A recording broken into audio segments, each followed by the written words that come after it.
आइ के जे वीडियो छै बहुत अलग छै। खाना सबसँ बहुत अलग छै, लेकिन हाँ संस्कृतिसँ जुड़ल छै।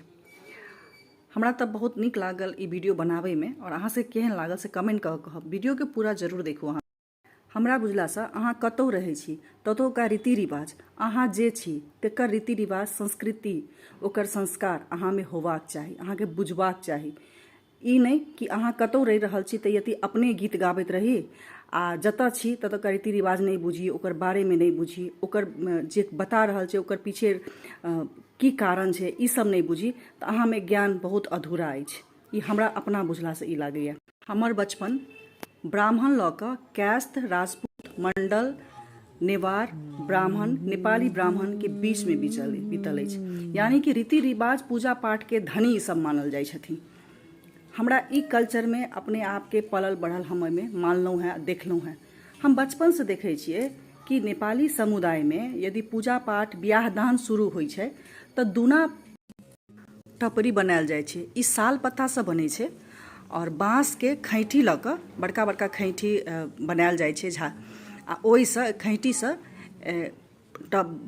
दूना टपरी तैयार कयल जाइ छै। ई भोजमे पूजासँ लऽ कऽ, पूजामे प्रसाद चढ़ाबैसँ लऽ कऽ, अक्षत तिल जे सब राखैके होइ छै ओहिसँ लऽ कऽ आरती के बहुत भव्य पूजा होइ छै, ओहोमे काज लागै छै। और भोजमे खायके लेल में जेना अपना सबके पहिले प्रसिद्ध रहै केराके पात, ओकर बाद पूर्णी पात, तकरा बाद जे छै से अखन साल पत्ता मशीनवला आबि गेल छै। तऽ ततऽ पहिले एखनो होइ छै, लेकिन पहिले इएह होइत रहै, किया तऽ पहिले साल पत्तासँ बनलवला प्लेट रेडीमेड नहीं भेटैत रहै।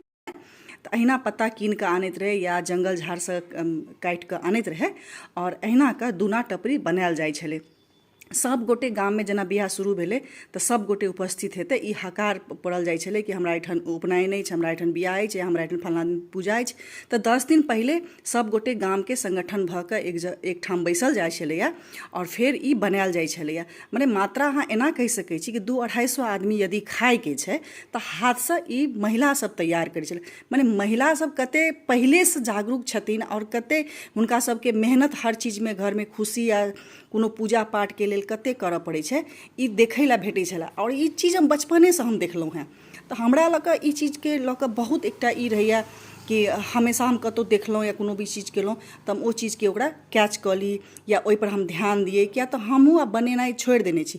तऽ हमरा लग दूना मतलब छोटकी जे होइ छै से तऽ हम बना लै छियै, बड़की टपरी जे होइ छै से हमरासँ नहीं होइए, किया तऽ ई बहुत बड़का बड़का बनायल जाइ छै। एतऽ हमरा एकटा आंटी भेटली जे कि हम किछु दिन पहिले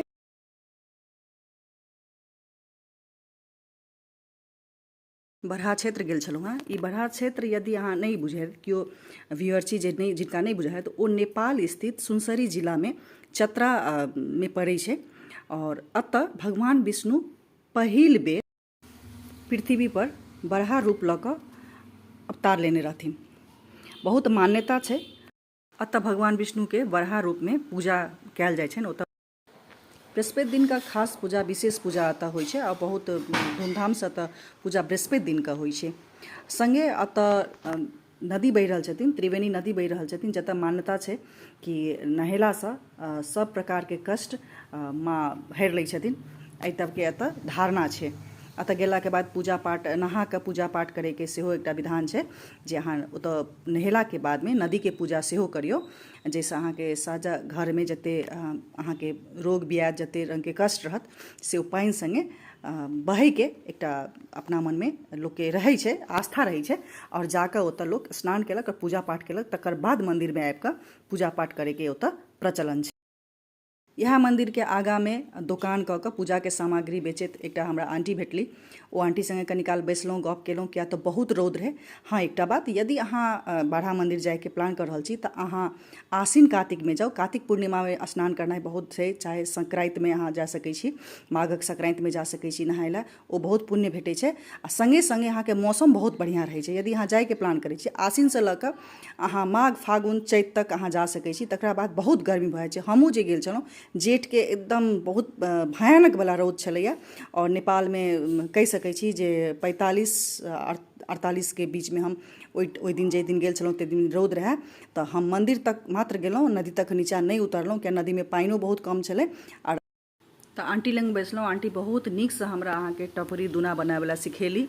हालांकि वो 1 रुपैया नहीं लेली हमरासँ आ संगे हमरा 3-4 टा टपरी दुना दऽ देली और बहुत खुश भेली कि हमरा एते इंटरेस्ट या कहि कऽ ओ कहलखिन कि आइ काल्हिमे बहुत कम देखैमे भेटै छै कि आइ काल्हि चाहे बूढ़ रहै चाहे जवान रहै चाहे केओ रहै ओकरा ओते ककरो लगाव नहीं रहै छै। किया तऽ आइ काल्हि रेडीमेड सब किछु भेट जाइ छै। टपरी दुना तऽ आइ काल्हि शॉपिंग मॉल सबमे भेटै छै।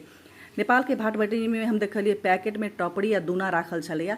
हालांकि एते हरियर ताजा अहाँ के नहीं भेटत, लेकिन काम चलाउ अहाँ के अगर नहीं आबैत हुए तो अपन संस्कृति परंपरा के बचाबै ला अहाँ किनो कई काज कऽ सकै छियै। लेकिन जते सीख ली ओते नीक। हमरा संगे हमर बेटियो एकरा बहुत एंजॉय केलक। ओ बहुत खुश छलै ई टपरी बनाबैत देखैत। ओ अपन हाथों से एकटा बनेलक।